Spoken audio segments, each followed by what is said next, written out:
नमस्कार विद्यार्थी मित्रांनो.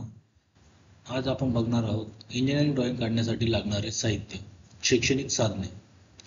त्यात आरेखन फलक, कागद, पेन्सिल, मोजपट्टी, टी गुन्ह्या, त्रिकोणी गुन्ह्या, कोनमापक, वक्रणी, छोटा आर्यन संच, ड्रॉइंग पेन्स इत्यादी आपण बघणार आहोत.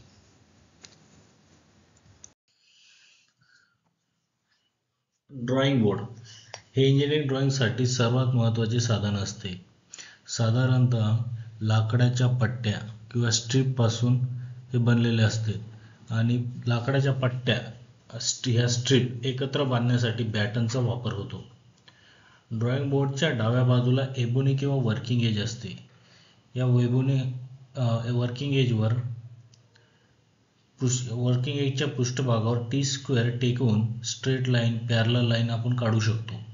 आपण ड्रॉइंगमध्ये बघू शकतात, हा जो पार्ट हा बॅटन्स आहे आणि या छोट्या छोट्या लाकडाच्या स्ट्रीप आहे. या स्ट्रीप एकत्र काढण्याचं काम या बॅटन करत आहे.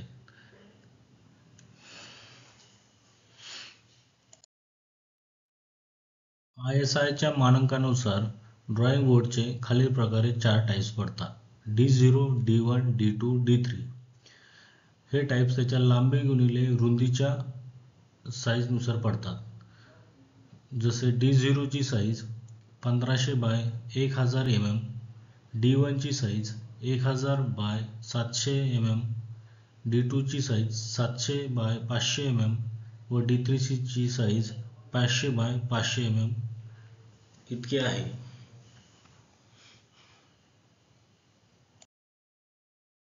पुढील साधन आहे ड्रॉइंग पेपर.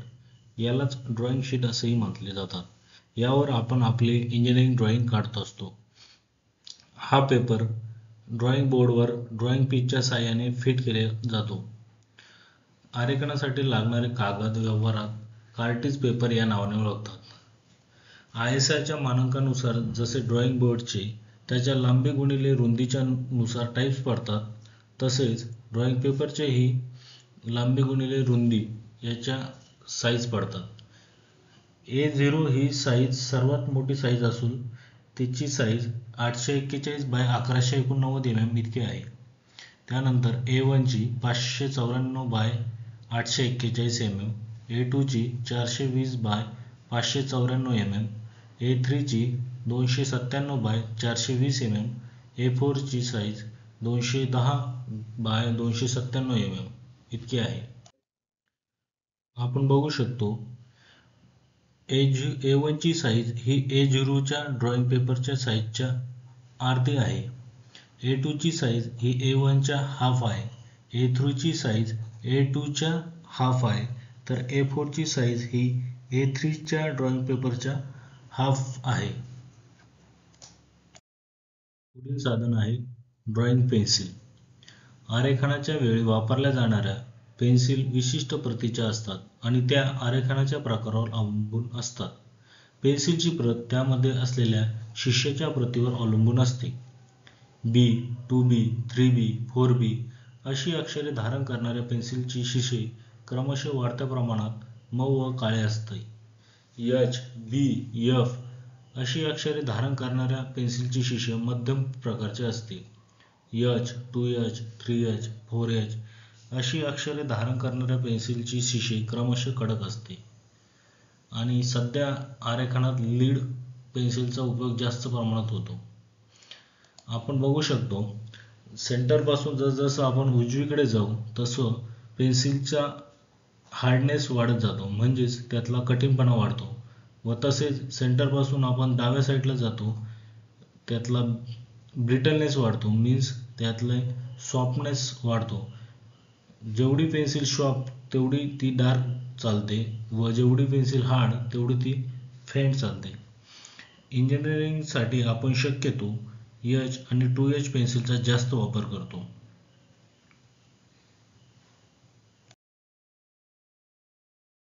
मोजपट्टी स्केल.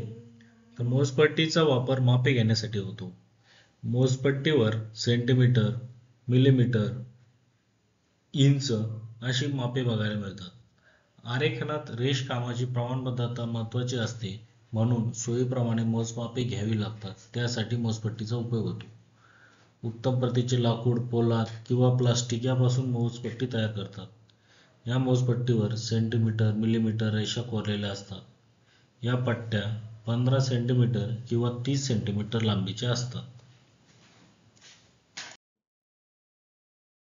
पुढील साधन आहे टी गुन्हा. यालाच टी स्क्वेअर असे म्हटले जातात. टी स्क्वेअर हा प्लास्टिक किंवा लाकडापासून बनवतात. आपल्याला इंजिनिअरिंग ड्रॉइंगमध्ये समांतर रेषा, लंब रेषा काढण्याची खूप गरज पडते. तर टी स्क्वेअरच्या साहाय्याने आपण समांतर रेषा व लंब रेषा काढतो. लंब रेषा काढण्यासाठी आपण सेट स्क्वेअरचा मदत घेतो टी स्क्वेअरच्या साहाय्याने लंब रेषा काढण्यासाठी. टी गुन्ह्याचे दोन पार्ट्स असतात, एक वर्किंग एज आणि दुसरा स्टॉक. स्टॉक हा पार्ट ड्रॉइंग बोर्डच्या वर्किंग एजवर टेकवून आपण लंब रेषा व समांतर रेषा काढू शकतो.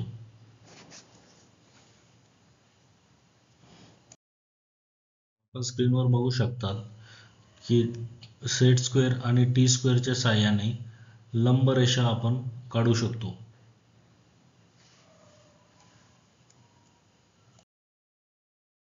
त्रिकोणी गुन्हे. Set square. सेट स्क्वेअर नेहमी जोडीमध्ये असते.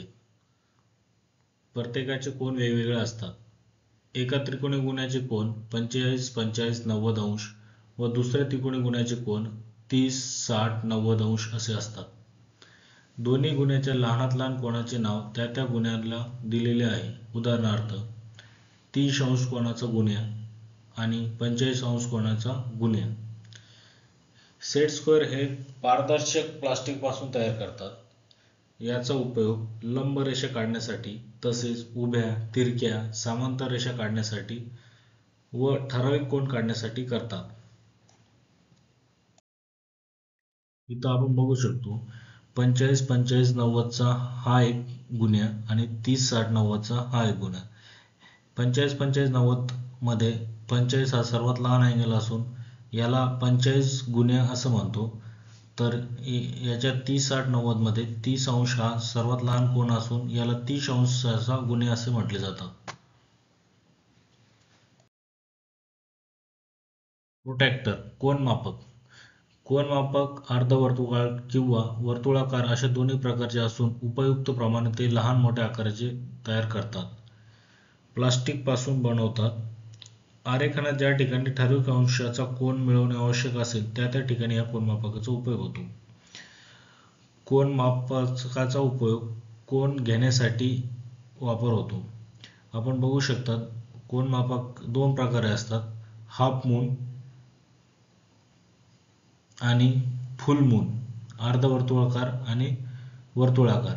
अर्धवर्तुळाकारावर 0 ते 180 डिग्री एवढ्यापर्यंत कोनाचे माप असते, तर वर्तुळाकारावर 0 डिग्री ते 360 डिग्री पर्यंत अंशाचे माप असते. हा आहे वर्तुळाकार फुल मून. याच्यावर 0 ते 360 डिग्री पर्यंत माप आहे. याच्या साहाय्याने आपण 0 ते 360 मध्ये कोणताही कोन काढू शकतो. French curve. वक्रणी. ही वक्रणी पारदर्शक प्लास्टिक पासून तयार करतात.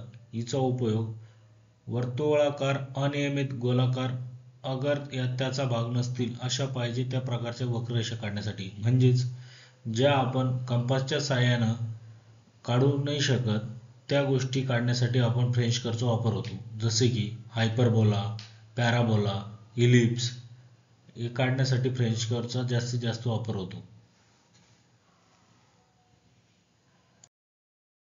छोटा आरेख संच. Mini drafter. आरेखनासाठी मिनी ड्राफ्टरचा उपयोग जास्तीत जास्त करतात. टी स्क्वेअर, सेट स्क्वेअर, कोन मापक यांच्या एकत्रीकरणाने मिनी ड्राफ्टर तयार केलेला असतो.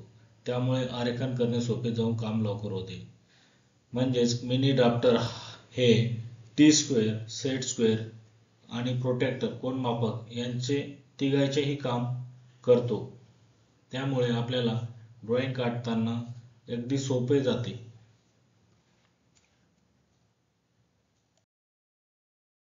पिन्स, चिमटे, चिकटपट्टी.